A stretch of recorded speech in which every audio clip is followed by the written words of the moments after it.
Rusia kerahkan 4 kapal perang dan 2 kapal selam, seluruh Ukraina terancam.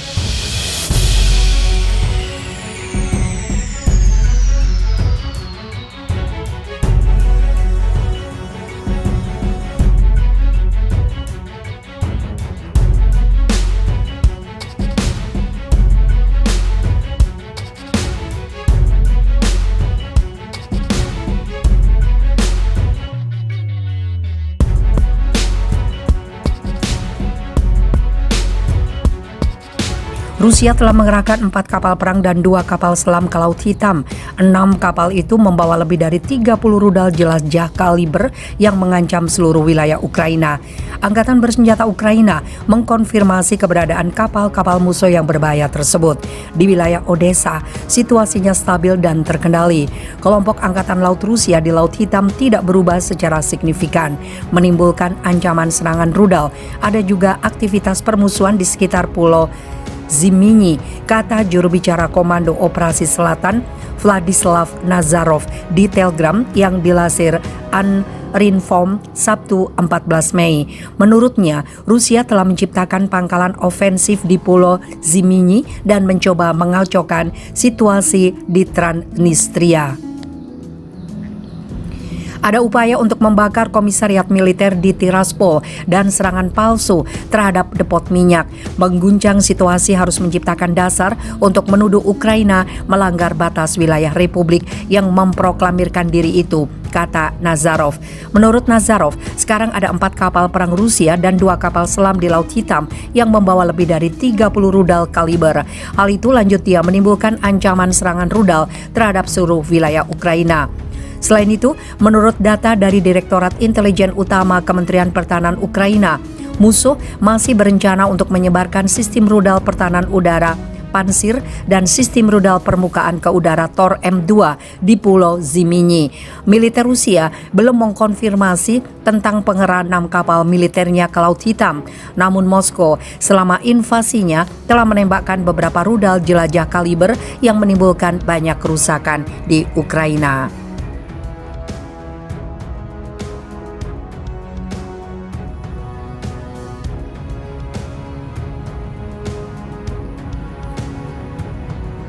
Lakukan konfrontasi tentara Azov, lari terbirit-birit bertemu pasukan Chechnya di Mariupol. Pertempuran antara pasukan Chechnya dan pasukan Nazi Ukraina Batalion Tentara Azov kembali terjadi di Mariupol. Dalam sebuah video yang diunggah akun Telegram @timzov pada 10 Mei 2022 terlihat sekelompok tentara Azov keluar dari persembunyiannya di Azovstal untuk kembali melakukan perlawanan terhadap pasukan Chechnya di Mariupol. Namun ketika tentara Azov sedang mengamati situasi di sekitar mereka, suara rentetan tembakan dari arah yang tidak diduga menyasar pasukan Azov di lokasi tersebut hingga membuat salah seorang dari mereka rubuh terkena tembakan dari pasukan Chechnya yang masif. Sambil berlindung, tentara Azov perlahan-lahan mulai mundur dan berlarian berusaha menghindari konfrontasi langsung dengan pasukan Ramzan Kadyrov di lokasi tersebut. Diketahui bahwa pasukan Azov di Mariupol telah sepenuhnya terkepung pasukan Rusia dan Chechnya. Satu-satunya perlawanan dari pasukan Azov Ukraina hanyalah berasal dari area pabrik baja Azovstal yang dijadikan sebagai benteng terakhir pasukan Zelensky di Mariupol. Pada Rabu 11 Mei, invasi Rusia ke Ukraina sudah memasuki hari ke-77 sejak serangan pertama dimulai pada 24 Februari 2022 lalu. Dilaporkan jika Rusia masih menggempur berbagai wilayah di Ukraina lewat serangan udara, salah satunya ke pabrik Azovstal di Mariupol. Seorang tentara pejuang Ukraina di lokasi tersebut memberitakan jika lantai pertama dan kedua di bunker persembunyian di pabrik Azovstal mengalami kebakaran akibat serangan udara dan bom dari pasukan Rusia. Wakil Perdana Menteri Ukraina Irina Vereshchuk mengatakan jika di persembunyian bunker Azovstal masih terdapat ribuan tentara termasuk ratusan yang luka-luka. Dalam keterangan seorang tentara Ukraina di Azovstal, Kapten Sviatoslav, yang mengatakan jika masih ada 600 tentara Ukraina yang terluka dan membutuhkan perawatan medis. Namun, walau evakuasi sebelumnya telah dilakukan oleh kerjasama antara Rusia, Ukraina, dan UN, namun masih belum seluruhnya dapat dievakuasi. Saat kloter evakuasi pertama digelar, 500 warga telah diangkut ke Zaporizhia. Sisanya masih bertahan di bawah pabrik baja Azovstal di Mariupol.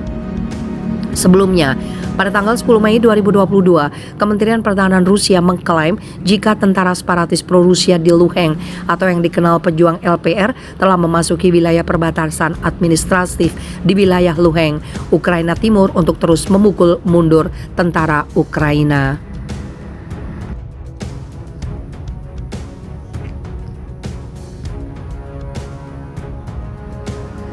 Muliakan Islam, Putin sebut penduduk muslim bukan masalah bagi Rusia, itu hanya politik Amerika Serikat. Agama Islam kerap kali dikaitkan dengan isu terorisme bagi segelintir pihak, namun berbeda dengan Putin yang justru begitu memuliakan Islam hingga sebut muslim di Rusia bukanlah masalah. Putin memang dikenal sebagai pemimpin yang menjunjung rasa toleransi.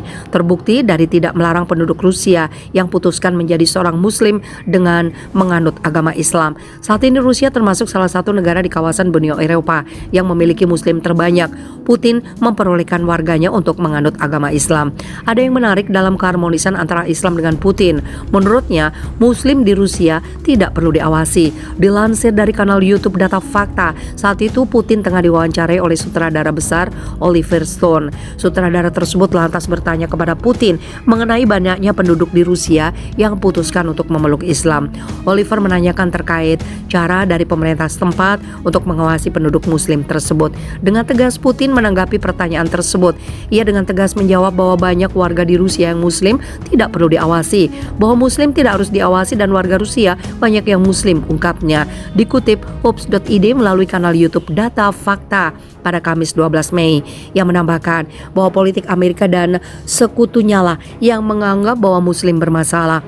Muslim di Rusia bukan masalah dan anggapan itu hanya politik Amerika saja dengan sekutunya. Menurutnya, Amerika Serikat butuh musuh guna senjata bisa berputar. Dengan demikian, selepas pecahnya Uni Soviet, tidak ada lagi musuh berat yang disebut Blok Timur.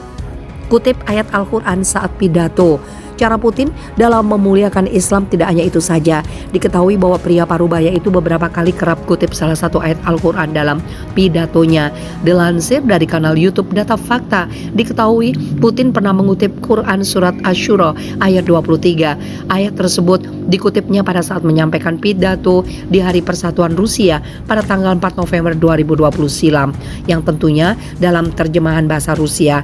Tidak hanya ayat itu saja, Putin juga pernah mengutip Quran surat An-Nahl ayat 128 yang memiliki arti, sesungguhnya Allah berserta orang-orang bertakwa dan orang-orang yang